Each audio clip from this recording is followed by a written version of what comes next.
ดอกหนึ่งมาก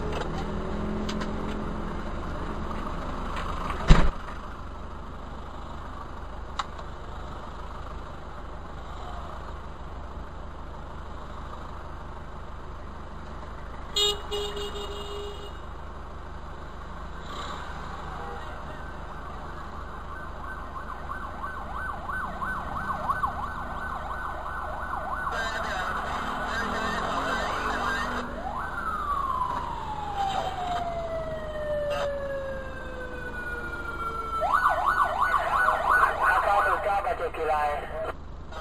ใช้2อย่างนี้เลยกันจอดเฉลย01 23เฉลย01 23 22กันหมดแล้วครับดำเนินการได้ถูกต้องเลยครับเธอ208วัดแต่40ด้วย2,000เนี่ย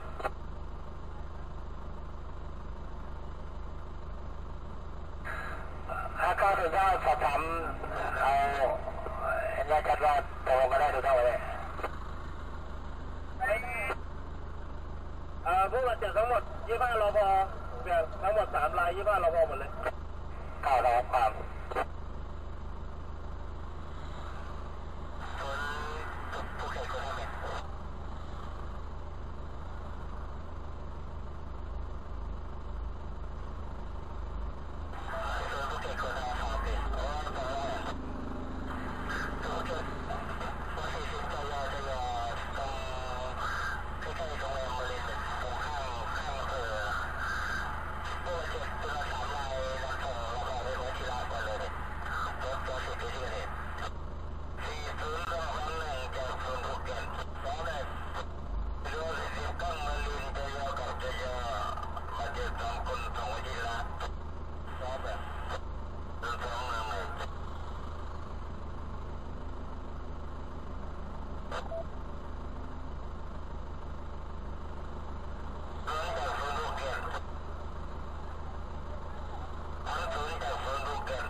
สถานะ909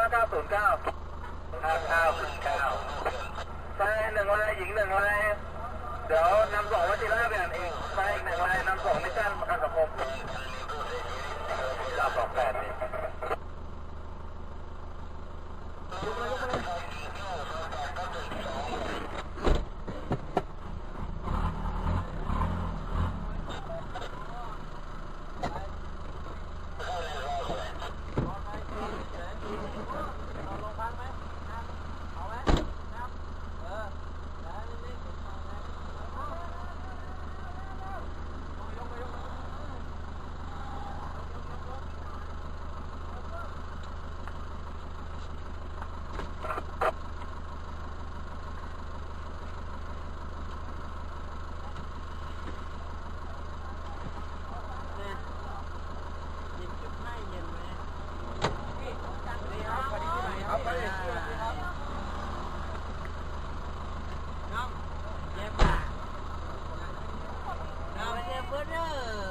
เดี๋ยวบอกไอ้ปานนะ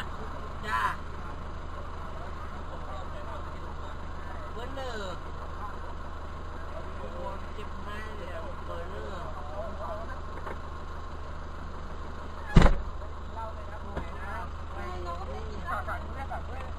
เขามีประกันโรงพยาบาลไหนบ้างอ่ะ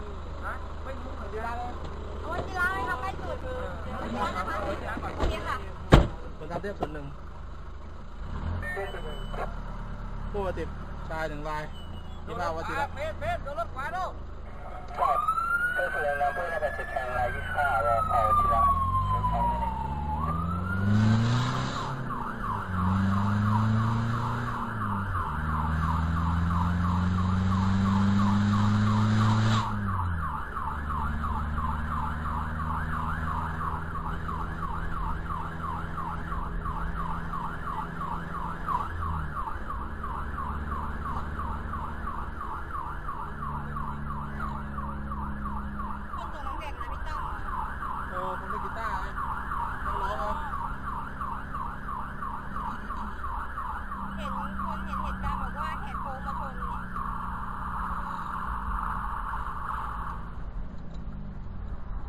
วัชิระ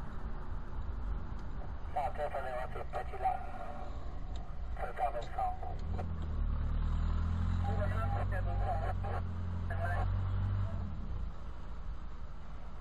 ทราบเทเลเป็นสองแค่ไหนเทเลเป็นสองครับ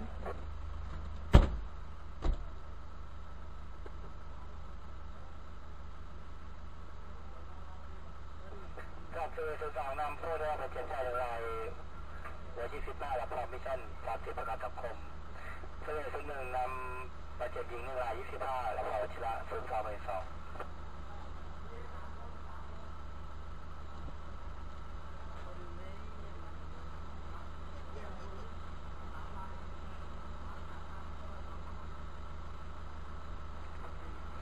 ข้อมือข้างไหนเป็น